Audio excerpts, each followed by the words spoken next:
Now, the issue is narrative control. And they've really focused on the internet lately because this is where the youth goes. It was a lot easier to have narrative control on television, specifically 50 years ago when you only had one network and then three networks, and they would all say the same thing. Well, the Murdochs came around and created Fox News. Rush Limbaugh came around and created the Rush Limbaugh Show, and that kind of created the parallel economy of political talk, and that kind of created the whole new economy of conservative media. And so the narrative control is they want you to only see what Joe Biden says. Here's a perfect example, and this is Fox News engaging in it as well. Did you guys know Donald Trump spoke last night? I had no idea. I mean, no. I only heard that Joe Biden spoke, obviously banging the war drums, but that was pretty much it. What about Nikki Haley? Did you know she's running for president? I did know that. Yep. So this is a perfect example. Now, why did you know about Nikki Haley but not Donald Trump? Because the television is showing you Nikki Haley. The television is showing you Joe Biden. They're not showing you Donald Trump. Donald Trump gave one of his best speeches of the year last night. Nobody covered it except Right Side Broadcasting. Donald Trump released a video today calling for peace and negotiations between Russia and Ukraine. They didn't play it on TV. They didn't force feed it into your email. They didn't force feed it into your news feed. So this is narrative control. And this is how they're able to make sure you don't see what Trump is saying or you don't see what Putin is saying, and you only see what they want you to see. You only see the issues they want you to see. It's part of their plan. They didn't want anybody talking about East Palestine, but thank goodness for independent press and thank goodness for independent media and the First Amendment. Now that's a big issue, and they're going to have to address it and do something about it. But that would not have happened if it wasn't for alternative media. They would have controlled the narrative, told you to look at a balloon in the sky, and not look at the disaster that actually happened on the ground. Well, and Twitter seems to be helping a lot, even though I'm not saying I'm a big Elon fan, but I did see even on Twitter, it's being shared Putin's speech that he gave recently, and it's about 2 minutes. I want to see if we can pull that up real quick and just play that for our audience, because if you listen to the left-wing media, if you listen to the newspaper, Putin is like the Antichrist or something. I mean, this guy is just the worst scum. He's evil incarnate. Putin just hates everything that's holy and righteous.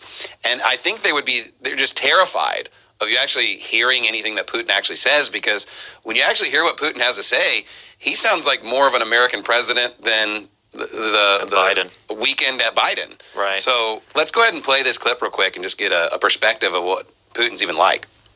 И здесь опять лгут постоянно, извращают исторические факты, не прекращают нападки на нашу культуру, на русскую православную церковь, другие традиционные религиозные организации нашей страны. Посмотрите, что они делают со своими собственными народами. Разрушение семьи, культурной и национальной идентичности, извращение, издевательства над детьми вплоть до педофилии объявляются нормой их жизни. А священнослужители, священников принуждают благословлять однополые браки. Да Бог с ними, пускай что хотят, то и делают. Что здесь хочется сказать? Взрослые люди имеют право жить, как хотят. Мы к этому так и относились в России, и всегда к этому будем так относиться. Никто в частную жизнь не вторгается, и мы не собираемся этого делать. Но хочется им сказать, посмотрите, извините меня, священные писания, главные книги всех других мировых религий. Там все сказано, в том числе то, что семья – это союз мужчины и женщины. Но и эти... All right, we can pause that. There is a English translation version of it. I wish I'd pulled that one up, but you could still at least see the subtitles there. And Putin's saying that basically all of us, just even as a whole world, agree virtually that there is one man, one woman, that's marriage. And apart from the West, we all agree on these issues.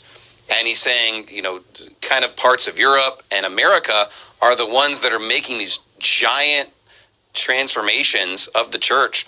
He even criticized the Anglican Church, who was suggesting the idea that God is non-binary or is gender neutral or some nonsense or something like that. And Putin is essentially saying, why can't we fight for traditional marriage? Why can't we fight for conservative and I use the word conservative. Really, I'm probably being wrong because they've shifted Overton window so far to the left that just anybody that believes 2 + 2 = 4 is almost like a conservative. It seems like these days, but extremist. Yeah, and again, because they've shifted it so far. Like if you're normal, like if you think about Barack Obama's presidency, like before when he was running for election, he said that he believed marriage was between one man and one woman, and that's what he believed. He would be labeled as a right-wing extremist for having those views. That is how quickly they've shifted, and that's not even truly right-wing to just simply even say that. The Pope has said that homosexuality is not even a crime anymore. And there's all this crazy stuff. And it seems like the people that they demonize the most are usually not even that bad of people or people that we'd probably agree with. I mean, what are your views on Putin? Well, it's funny that you brought up Obama. I literally wrote that down. Can you see that right there? It says Obama liberal. It's my little bad penmanship. Yes. But I literally wrote that down because exactly. If you listen to what Putin is saying, by the way, the Russian television, RT, did the English breakdown of Putin's 2-hour speech, if you guys want to find it. It's not being shown anywhere in the American media. By the way, they tried to ban RT from the major social media networks, so you couldn't see that. But no, if you listen to what Putin is saying, that's like an Obama liberal. That was liberalism from 2004 to 2016.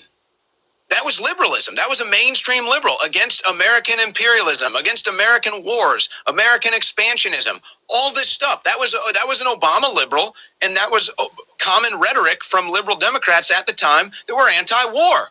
And you know what? They were right. They were right. They were right to be against George Bush's wars in Iraq. They were right to be upset with 1 million dead Iraqis. They were right to be upset that weapons of mass destruction was a lie. They were right to be upset about that. But apparently they weren't right, because they weren't loyal to that. And now they're pro-war. And so what would be considered an Obama liberal rhetoric, whether it's men, women or women, and a marriage is between a man or a woman, or the foreign policy issues, what Putin is saying is an Obama liberal for 10 years. That's a liberal Democrat during the Obama years and the Bush years.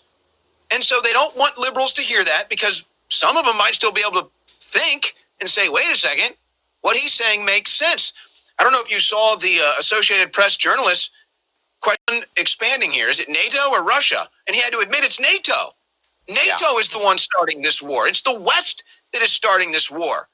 And so our media is in on the lie. Our government is in on the lie. And this used to be the stuff that liberals were against. So it's shocking to see that this is now a conservative anti-war movement. But there it is. We've witnessed it. Now, as far as Putin is concerned, I think it's people need to understand the greater context of this. The last 48 hours have been extremely important as far as the development into a potential World War III is concerned.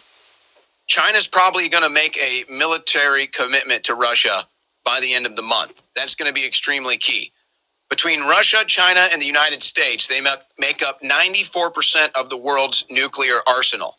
Well, how do you think that is going to go when the globalists are hell-bent on getting Putin out of power? And Putin now allied with China. Soon it'll be India and Iran and other countries officially.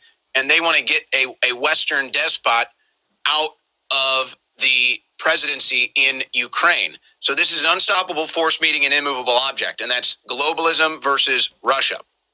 And so when you have Biden, despite all the domestic disasters going on, prioritizing Ukraine, going to Kiev, selling you the war propaganda, showing you the war theater, and then going to Poland, who they've still apparently culturally have their own issues with Russia, the leftover remnants of anger and rage from the Soviet Union.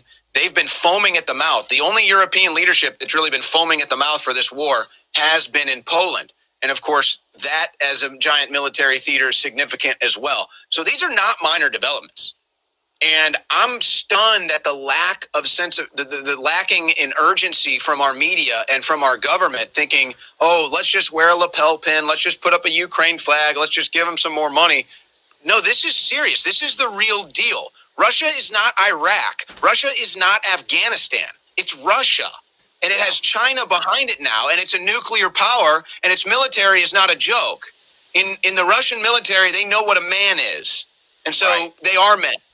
And so this is a very serious stuff. I'm extremely concerned.